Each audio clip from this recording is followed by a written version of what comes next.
پھر فرمایا کہ شعراء جو ہیں ان کی پیروی تو صرف گمراہ کرتے ہیں، یہ شعراء صرف گمراہ باتوں کے پیروی کرتے ہیں. آپ نے دیکھا نہیں کہ یہ مختلف وادیوں میں بھٹکتے پھرتے ہیں. پھر شعراء میں سے وہ جو ایمان لائے، نیک عمل کیے اور اسلام کی مدد کی، تو ان کی ہی مدح ہے اس میں. اور فرمایا کہ جو ظالم ہے وہ تو عنقریب یہ جان لیں گے کہ ان کا ٹھکانہ کہاں ہوگا. پھر اگلی صورت سورۃ النمل کے نام سے ہے.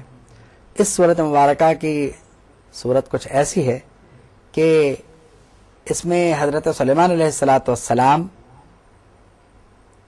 اور حضرت داؤد اور اس کے ساتھ ساتھ ان کے لشکر کا ذکر ہے. اور ان کے لشکر میں ان کا لشکر ایک مقام سے جب گزرا تو ایک چینٹی نے بقیہ چینٹیوں سے کہا کہ دیکھو حضرت سلیمان کا لشکر آ رہا ہے اور تم جو وہ اپنے اپنے بل میں چلی جاؤ، ایسا نہ ہو کہ بے خبری میں وہ تم کو کچل دیں. تو اس کا ذکر ابھی آگے چل کر آئے گا. فرمایا کہ آغاز وہی حروف مقطعہ تاسین سے ہوا. پھر فرمایا کہ جو قرآن مجید ہے یہ ہدایت ہے، رحمت ہے، خوشخبری ہے مومنین کے لیے. اب مومنین کون ہیں؟ مومنین وہی ہیں کہ جو نماز پڑھتے ہیں، زکوٰۃ دیتے ہیں، آخرت پہ یقین کرتے ہیں. یہی وہ ہیں جو اپنے پروردگار کی طرف سے ہدایت ہیں اور یہی فلاح والے ہیں. پھر فرمایا کہ کفار کا معاملہ یہ کہ جب یہ کافر ہو جاتے ہیں اور بے عمل رہتے ہیں تو شیطان ان کے عمل کو ان کے سامنے انتہائی خوبصورت کر کے دکھاتا ہے تاکہ یہ بھٹکتے رہیں. یہی وہ لوگ ہیں جو جن کو برا عذاب ہوگا، اور یہی وہ ہیں جنہیں اپنی بدعملی کا نقصان ہوگا، اور یہ نقصان آخرت میں ہوگا. اس کے بعد حضرت موسیٰ کو رسالت ملنے کا ذکر ہے اور آپ کے معجزات کا ذکر ہے. پھر فرمایا کہ ہم نے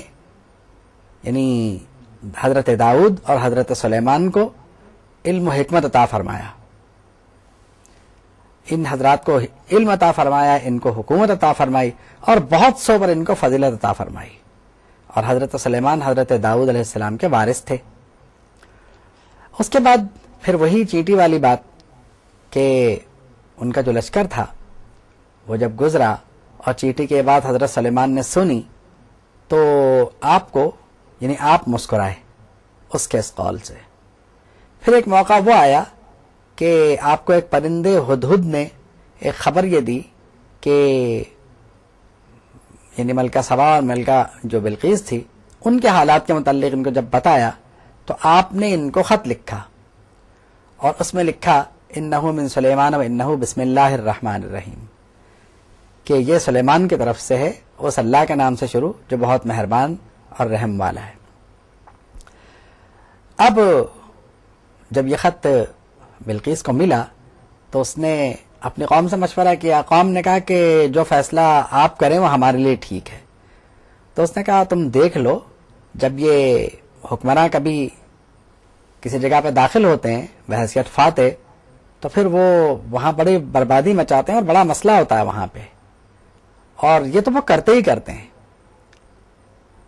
تو جب حکمراں کسی علاقے کو فتح کرتے ہیں تو وہاں وہ یہ سارے مسائل پیدا کرتے ہی کرتے ہیں، تو تمہیں جو ہے وہ انجام سے باخبر رہنا چاہیے.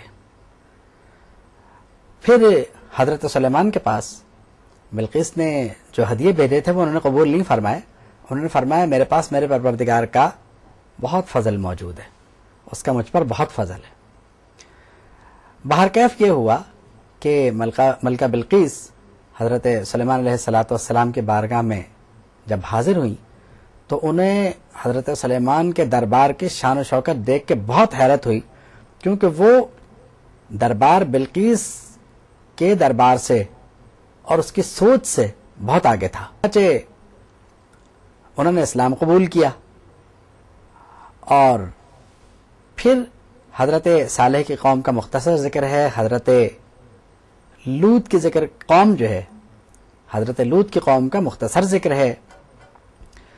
اور پھر اس کے بعد پارہ ختم کرتے ہوئے فرمایا جاتا ہے قل الحمد للہ وسلام علی عبادہ الذین اصطفیٰ، آپ فرما دیجئے کہ بے شک تمام تعریفیں اللہ کے لیے ہیں اور اس کے منتخب بندوں پر سلام ہو، اور اللہ رب العالمین ان تمام اوصاف سے بری ہے جو کافر اس کے لیے مقرر کرتے ہیں، یعنی وہ شرک سے پاک ہے۔ وآخر دعوانا ان الحمد للہ رب العالمین۔